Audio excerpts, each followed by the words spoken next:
This week, you walked into a gas station. You paid whatever the pump said. And a piece of that money, a tiny piece, went to a man in Oklahoma you've never heard of. His name is Harold Hamm, 80 years old. He built a $16 billion fortune from scratch, clawing it out with his fingernails. In 2015, he sat down at his desk and wrote a personal check by hand. The amount? $974,790,317.77. He slid it across the desk to his ex-wife. She said no. But 3 days later, news came that she had cashed it. So this is the man we're talking about today. The man who makes $1 billion look like a small rounding error.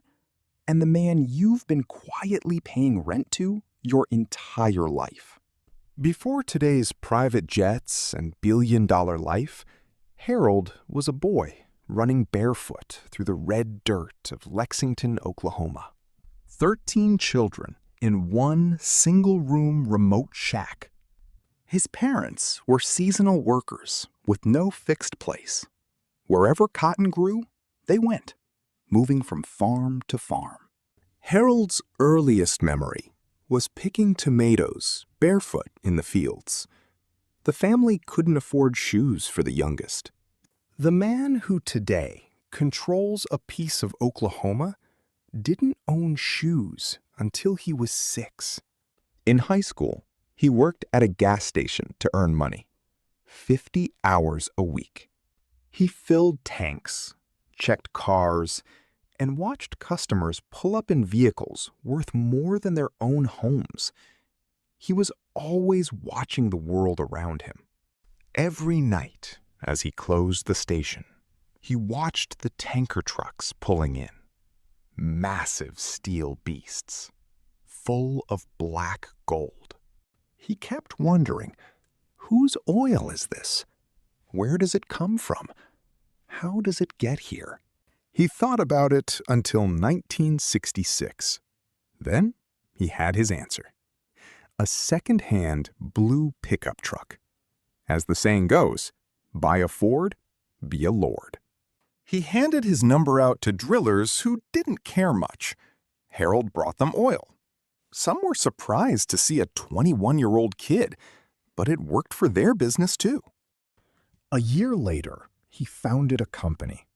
He named it after his 2 daughters, Shelley and Dina, the Shelley Dean Oil Company. He wanted to keep his daughters' names alive. He himself didn't know it would grow into an empire this size. Rewind our camera all the way to 1967. Harold has exactly 1 truck and 0 oil wells. He went to the banks. The banker looked at his face, looked at his papers. No collateral, no family money, just no.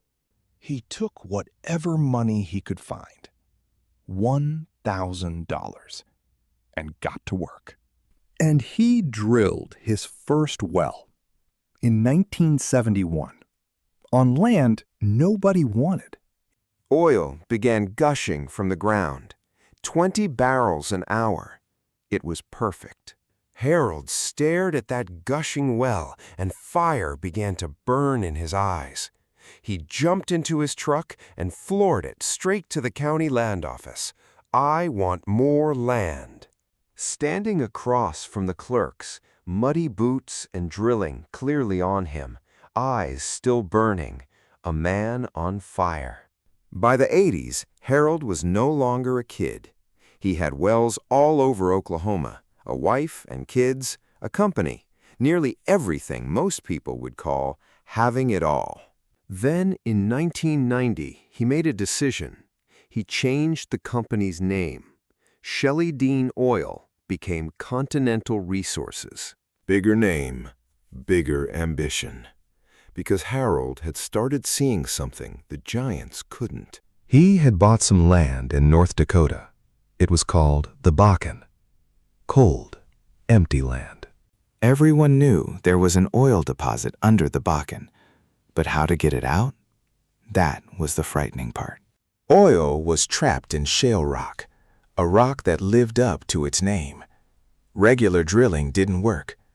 Chevron looked, passed. ExxonMobil looked, passed.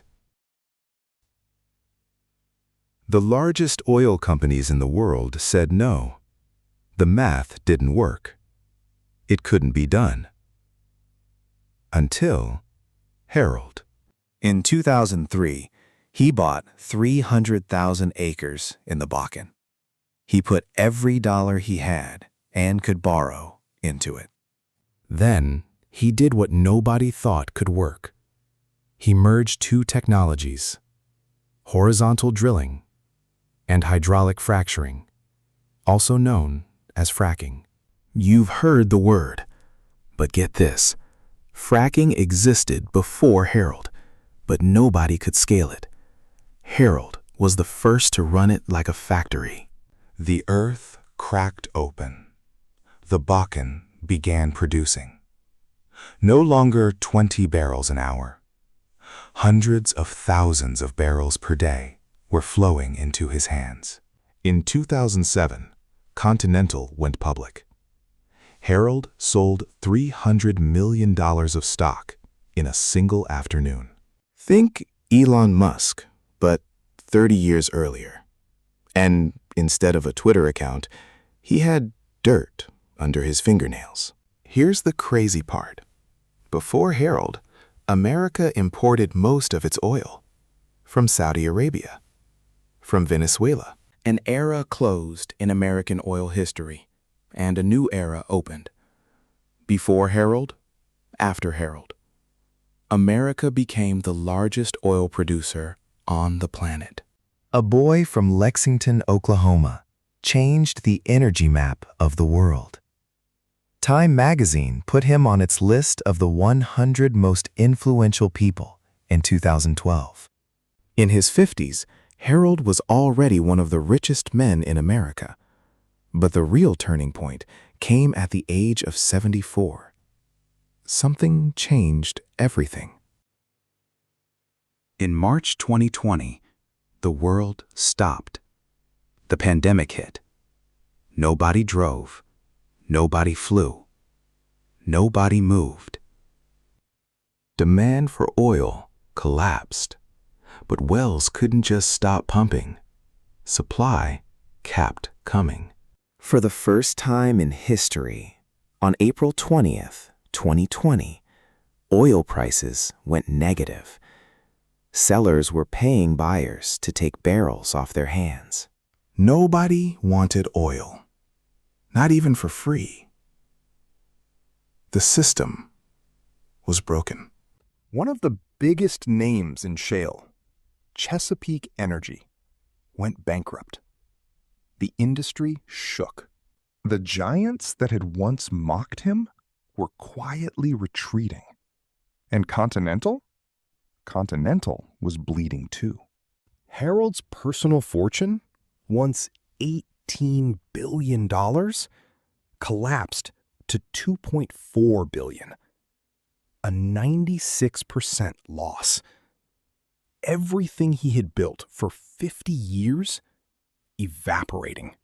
The New York Times ran a headline, "Shale is dead. Harold's era is over." Wall Street analysts said the same thing. Oil is over. The future is renewables.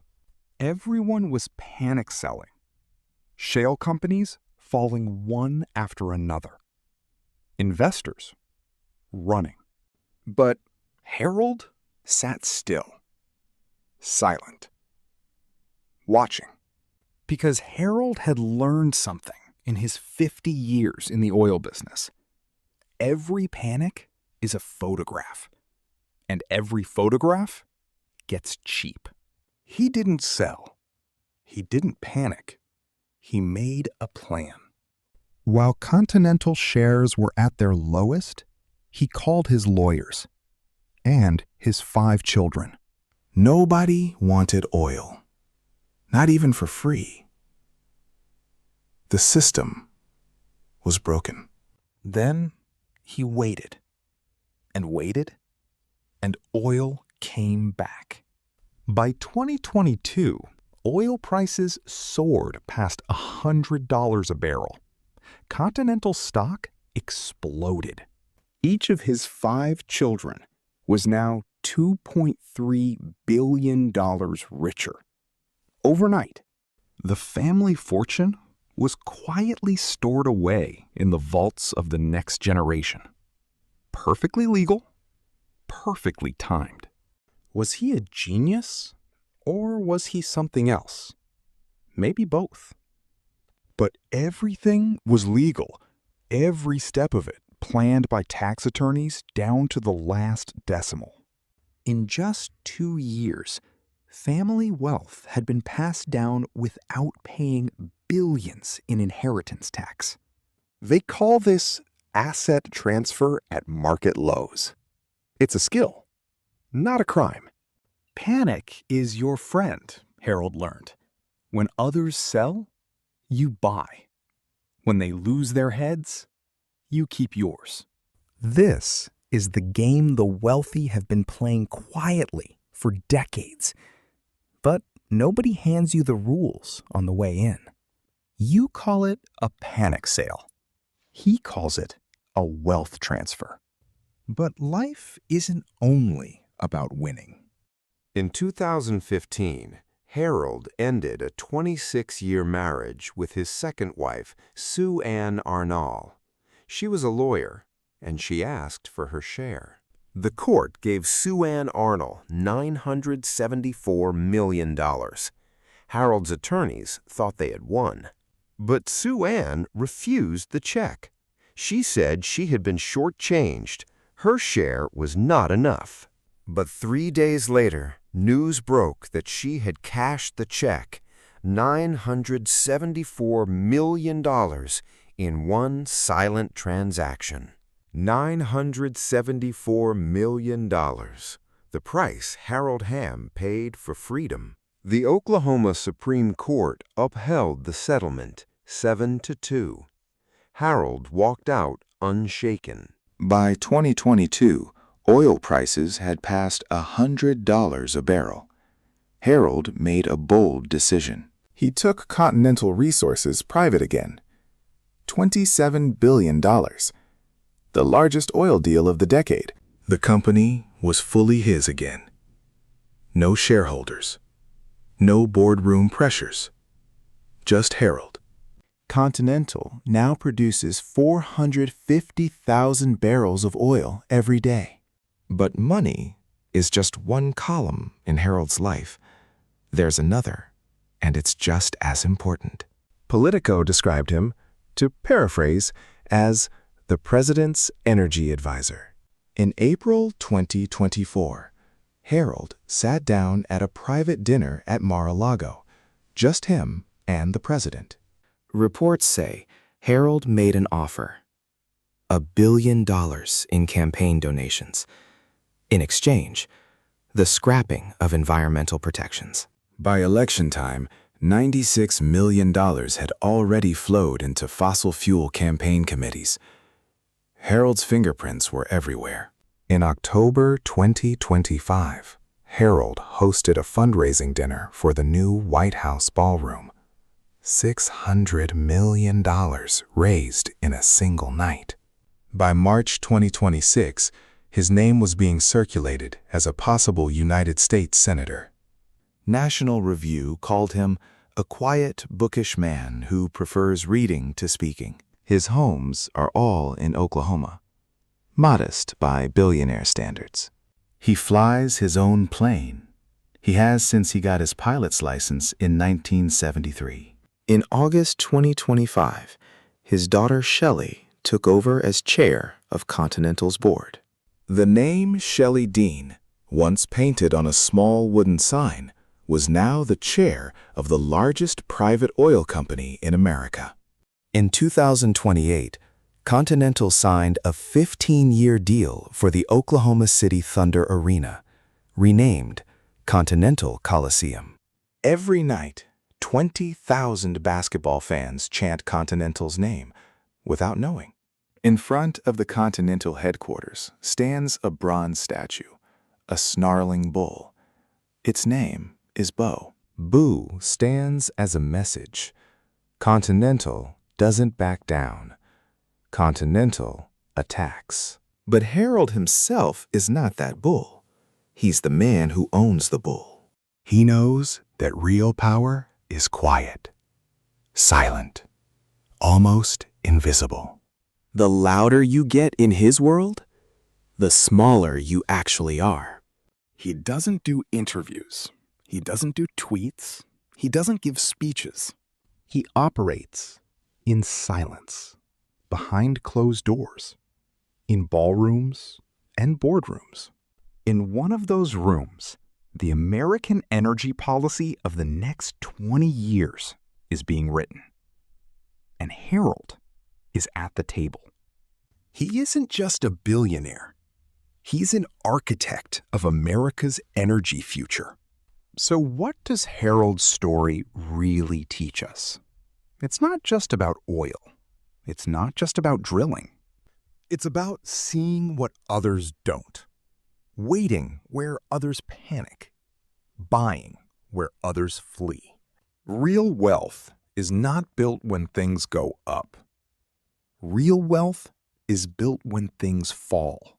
In 2020, when the world thought oil was dead, Harold was quietly buying it. When the Times said his era was over, he was writing the next chapter. Everyone paid gas money to Harold their whole lives. But Harold paid attention. He watched, he waited, he learned. And then he moved. The lesson is simple. Real wealth is built when things fall, not when they rise. Everyone gets scared. Everyone panics. But a rare few, very few, keep their heads. Those few see what others can't, and they walk out of the crisis richer. Harold is one of those few. He built himself. He built Continental. And now, he's building the American energy future. You buy gas. He built the system. You watch the news. He wrote it. That's the difference between paying attention and paying rent.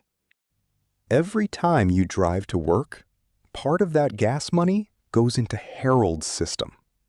He's been collecting from you your whole life. He didn't ask you. He didn't need to, because he set up the machine.